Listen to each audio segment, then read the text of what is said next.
Hello guys, here I am with another video of English language. Yesterday I told you about part of speech and its types, and today I am going to tell you about noun and its types. तो देखते हैं noun के types को, noun कितने प्रकार का होता है आपका। नाउन की बात करें तो नाउन 5 प्रकार का आपका होता है बेसिक।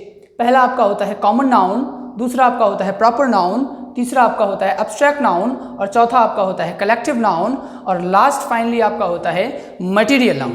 ठीक है, कॉमन नाउन की अगर बात करते हैं तो कॉमन नाउन क्या होता है?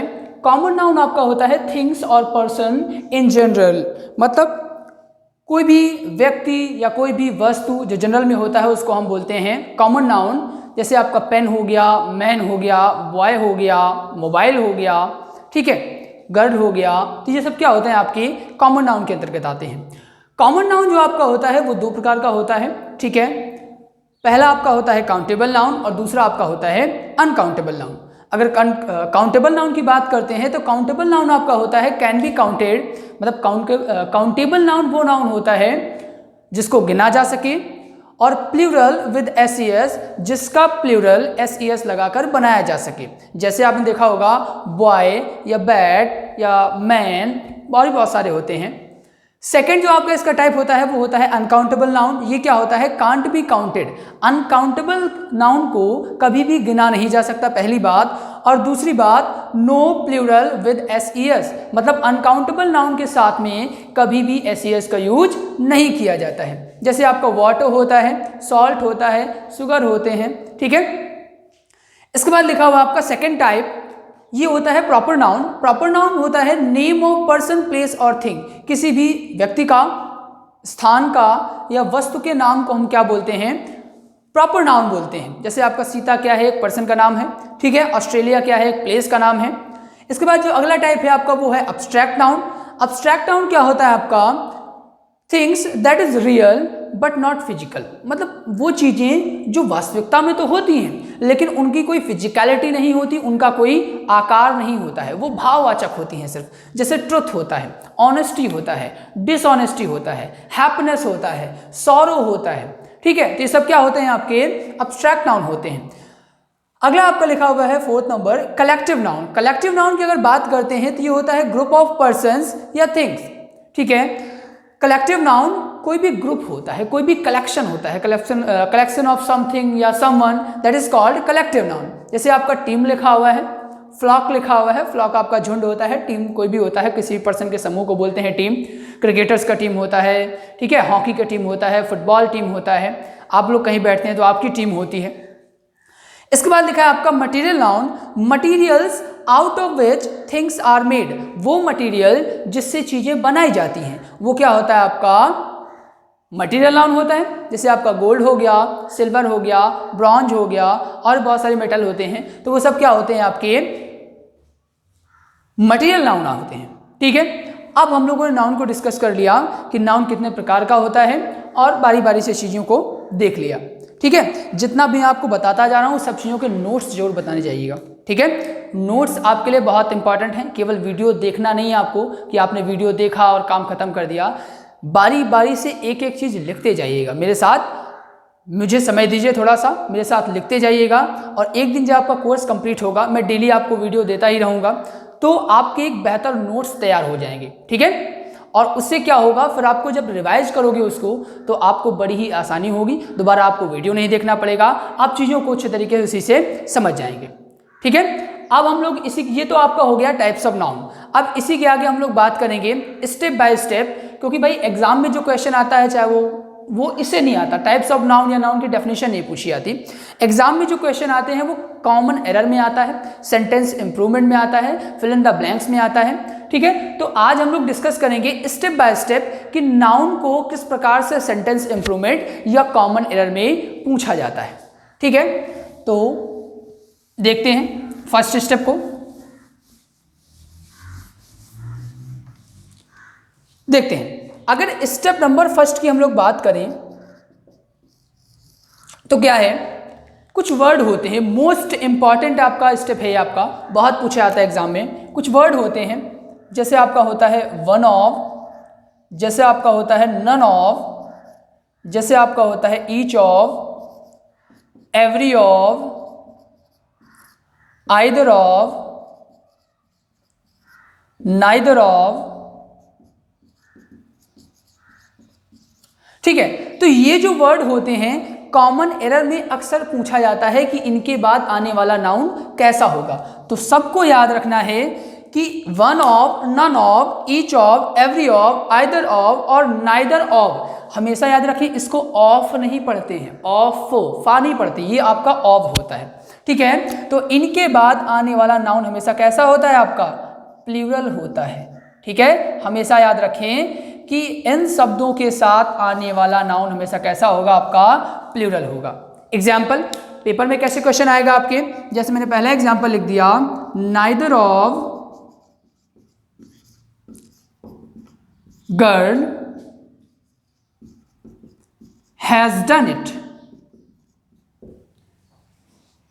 ठीक है, सेकेंड आपका लिखा हुआ है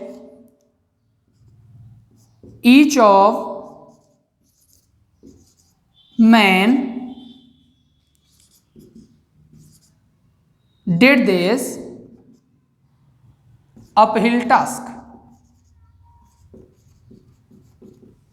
ठीक है, इसमें आपका पार्टीशन कर दिया जाता है ऐसे एग्जाम में, इसको नाम दे दिया जाएगा कि ये आपका ए पार्ट है, ये बी पार्ट है, ये सी पार्ट है, और अगर सेंटेंस में आपका नो एरर है तो आप डी लगा सकते हैं। ठीक है, डी पार्ट आपका सही हो जाएगा।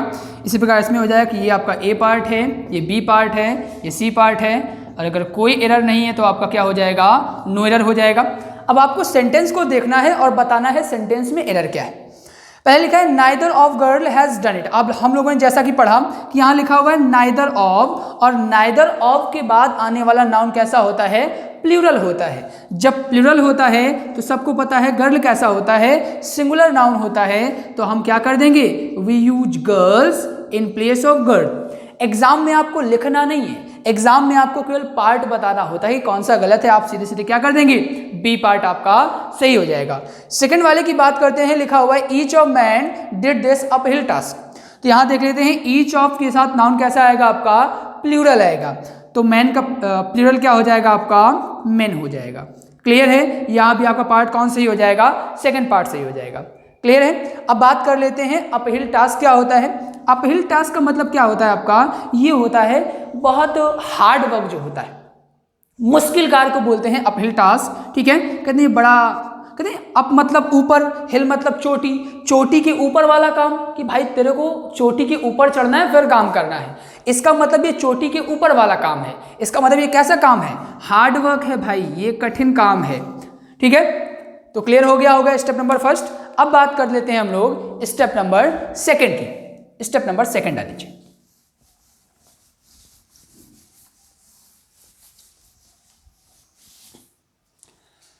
देखिए स्टेप नंबर जो सेकंड है आपका वो ये है कि कई बार सेंटेंसेस में क्या होता है कि दो सिमिलर नाउन आ जाते हैं।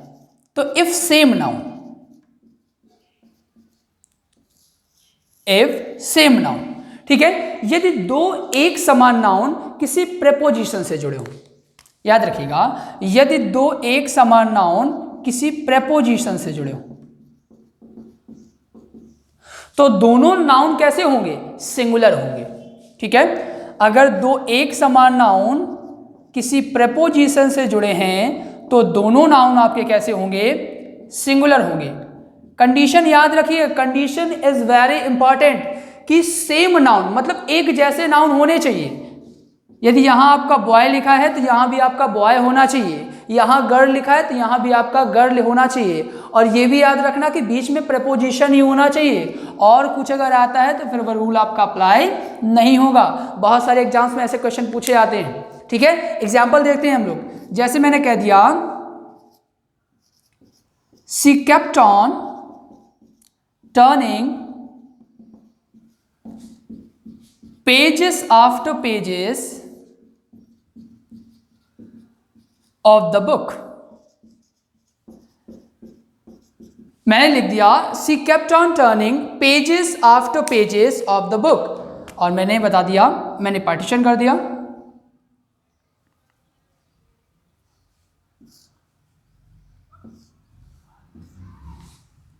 ठीक है, ये आपका ए पार्ट हो गया, ये बी पार्ट हो गया, ये सी पार्ट हो गया, और इसके बाद डी। अगर आपको लगता है कोई एरर नहीं है तो आप क्या चूज करेंगे, डी चूज करेंगे। सबसे पहला देखते हैं सेंटेंस, देखते हैं she kept on turning pages after pages of the book. अब बताइए, अब आप ध्यान से पढ़े सेंटेंस को, तो पेज क्या है, एक नाउन है, ठीक है। अब यहां देखिए आफ्टर क्या है, आपका प्रीपोजिशन है। पेज क्या है, नाउन है, और आफ्टर क्या है, प्रीपोजिशन है। और यहां भी देखिए, यहां भी आपको पेजेस लिखा हुआ है, यहां भी क्या लिखा हुआ है आपका, पेजेस लिखा हुआ है। इसका मतलब दोनों नाउन कैसे हैं, सेम नाउन। ऊपर देखिए मैं लिखा हुआ है इफ सेम नाउन, कंडीशन कैसी होनी चाहिए, नाउन आपके सेम होने चाहिए। तो यहां भी देखिए पेज लिखा हुआ है, और यहां भी आपका क्या लिखा हुआ है, पेज लिखा हुआ है, और दोनों सेम नाउन हैं और प्रीपोजिशन से जुड़े हुए हैं। इसका मतलब ये होगा कि दोनों कैसे होने चाहिए, सिंगुलर होंगे। इसका मतलब आप दोनों से क्या कर देंगे, एस को डिलीट कर देंगे, एस को क्या कर देंगे, ओमिट कर देंगे, ठीक है। क्लियर होगी बात। अब डाल लीजिए स्टेप नंबर 3।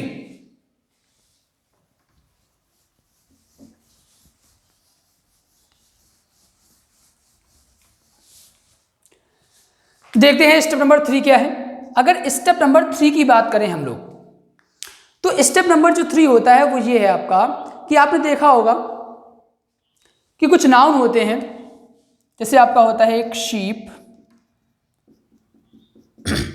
एक आपका होता है फिश, एक आपका होता है ऑफ स्प्रिंग,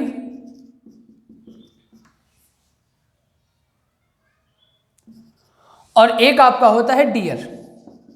ये जो नाउन होते हैं इनकी एक क्वालिटी होती है कि ये सिंगुलर भी होते हैं आपके और प्लूरल भी होते हैं, ठीक है। शीप, फिश, ऑफ स्प्रिंग और डियर ये क्या होते हैं, सिंगुलर भी होते हैं और आपके क्या होते हैं, प्लूरल भी होते हैं। ऑफ स्प्रिंग का मैं मतलब बता देता हूं आपको, इसका मतलब क्या होता है, आपका संतान होता है। ऑफ स्प्रिंग का मतलब क्या होता है, आपका संतान होता है।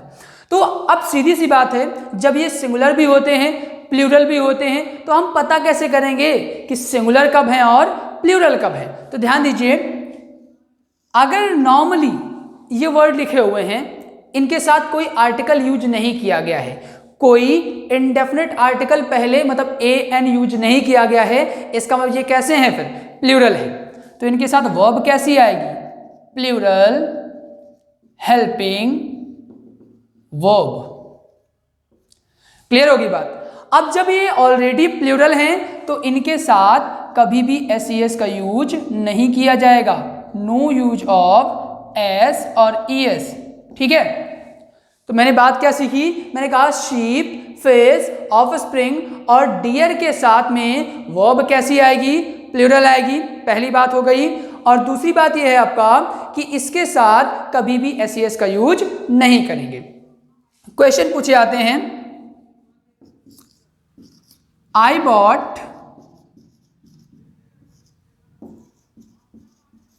many fishes for dinner। लिखा हुआ है I bought many fishes for dinner। Simple सी बात है भाई।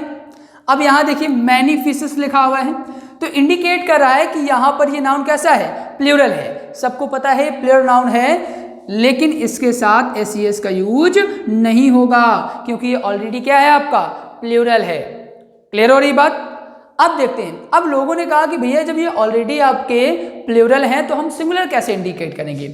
अगर इन नाउन के साथ में आपको इंडेफिनिट आर्टिकल मिल जाए, ठीक है, अगर आपको इनको सिंगुलर बनाना है तो इन नाउन के साथ में आपको इंडेफिनिट आर्टिकल ए एन का यूज करना पड़ेगा। तो ये क्या बन जाएंगे भाई, ये आपके सिंगुलर बन जाएंगे, ठीक है। तो अगर आप एन नाउन के साथ में इंडेफिनिट आर्टिकल ए एन का यूज कर देंगे तो ये उनका नाउन कैसे हो जाएंगे, सिंगुलर हो जाएंगे। जैसे मैंने बोल दिया ऑफिस, ठीक है, तो ये क्या हो जाएगा, आपका सिंगुलर हो जाएगा। और मैंने केवल लिखा फिश, तो क्या होगा, आपका प्लूरल होगा। अब इसी में आपको एक नोट लिख के बात लिखनी है। नोट लिख के बात क्या लिखनी है आपको, कि कभी कभी आपने देखा होगा कि फिश का फिशेस हो जाता है, कभी हो जाता है, आपको देखना है। अब देखिए नोट लिख के लिखिए कि फिशेस कब लिखा जाता है। नॉर्मली क्या होता है कि फिश ऑलरेडी प्लूरल होता है तो एस का यूज नहीं किया जाता है, लेकिन कई बार एक कंडीशन ऐसी होती है जिसमें आप फिशेस का यूज करते हैं। कब करते हैं? फिशेस का यूज आप तब करते हैं जब कई प्रकार की मछलियों की बात की जाए। जब कई प्रकार की मछलियों की बात की जाए तो वहां पर आप क्या करते हैं? फिशेस का यूज कर लेते हैं। जैसे एग्जाम्पल में आपने एक्वारियम, एक वन वर्ड होता है आपका एक्वारियम, उसने आप लोगों ने पढ़ा होगा कि उसमें लिखा होता है a place where fishes are kept. क्यों लिखा होता है? जबकि फिश ऑलरेडी क्या होता है आपका?